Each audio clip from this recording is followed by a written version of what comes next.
You are 19 years old and standing in the dark at 4 a.m. on a beach in Coronado, California, and the Pacific Ocean is 58 degrees and the instructor is telling you to get in. Not asking. Telling. The way the ocean tells the shore what to do, without negotiation, without explanation, without interest in your opinion. You get in. Everyone gets in. The water takes your breath in a way that is not a metaphor. It literally removes the air from your lungs for 3 seconds and replaces it with something that is not quite panic, but is its closest neighbor. You tread water. You keep your head up. You do not quit. This is the first decision of your Navy SEAL career, and it is also, in a sense, the only decision, because every other decision from this point forward is simply a continuation of this one. You started as an E1, Seaman Recruit, the lowest rank in the United States Navy, a pay grade of $1,917 per month before taxes, a uniform that fits poorly because they issue it before they know your exact measurements and tailor it never, a bunk in a barracks room with 7 other men who are all like you, somewhere between terrified and certain, and the terrified ones hide it better than you think, and the certain ones are less certain than they appear. Basic Underwater Demolition/SEAL Training, BUD-S, begins 6 months after you enlist. The attrition rate is 75 to 80%. Of every 100 men who begin, between 20 and 25 finish. You have read this statistic 14 times before arriving. Reading it and standing in 58-degree water at 4 low am are 2 completely different relationships with the same number. Hell Week is the 5th week of BUD-S. It lasts 5 days and 5 nights. 132 hours of continuous training with a maximum of 4 hours of sleep across the entire period. During Hell Week, you will run more than 200 miles. You will do physical training for 20 hours a day. You will be cold. Not uncomfortable cold, not I wish I had a jacket cold, but the specific cold that your body stops fighting and starts managing. The cold that becomes your permanent companion, that you carry in your bones even when the sun comes out, that stays with you for weeks after it ends. In the memory of your muscles, on the 3rd night you will hallucinate briefly, shapes at the edge of your vision that are not there. You will not mention this to anyone, neither will the men beside you. This is understood without discussion. On the morning of the 5th day, you will stand on a beach in Coronado with 23 other men who did not quit, and you will feel something that has no name in any language you speak, but that you will spend the rest of your life recognizing in other people who have been through it. You advance to E4. Petty Officer 3rd Class. You have completed BUD/S.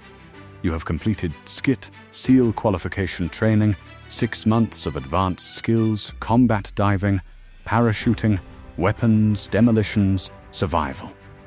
You have your Trident. The Naval Special Warfare insignia, a golden eagle, an anchor, a pistol, a trident. It weighs 2 ounces. You pin it to your chest in a ceremony where no one cries and everyone feels like crying. It represents 18 months of the most demanding military training on Earth. You wear it for the first time and walk to the mirror and look at yourself, and the person looking back is not unrecognizable, but is further from the 19-year-old on the beach in Coronado than 18 months should be able to travel. Your first deployment is Afghanistan. You are 22 years old and an E5, Petty Officer 2nd Class, earning $2,694 a month. Your team is 8 men. Your team leader has been in for 11 years. He says 4 words to you before your first mission that you will remember for the rest of your life. Slow is smooth, smooth is fast. You will understand what this means in the first 3 minutes of the mission in a way you could not have understood it before. You will apply it every day for the next 12 years. You become an E6, Petty Officer 1st Class. You have completed 3 deployments, Afghanistan twice, Iraq once. You have 847 hours of combat time logged. You have been awarded the Bronze Star with Valor. You have not spoken publicly about any mission you have been on. You will not. This is not modesty. It is operational security that has become over years simply who you are. Civilians ask you what it is like, and you say it is demanding and rewarding, and you mean both things, and neither one covers it. You have learned to live with a gap between what you have experienced and what language can hold. Chief Petty Officer. E7. You are 31 years old. You are now responsible for your own team. 8 men whose lives depend, in the most literal possible sense, on the quality of your decisions. You train them the way your first team leader trained you. Slow is smooth, smooth is fast, and you add the things you learned in 12 years that nobody taught you. How to read a room that has not been entered yet. How to make a decision with 40% of the information you wish you had and still be right. How to carry what this work costs in a way that does not destroy the other parts of your life. This last lesson is the hardest. Several men you respect have failed at it.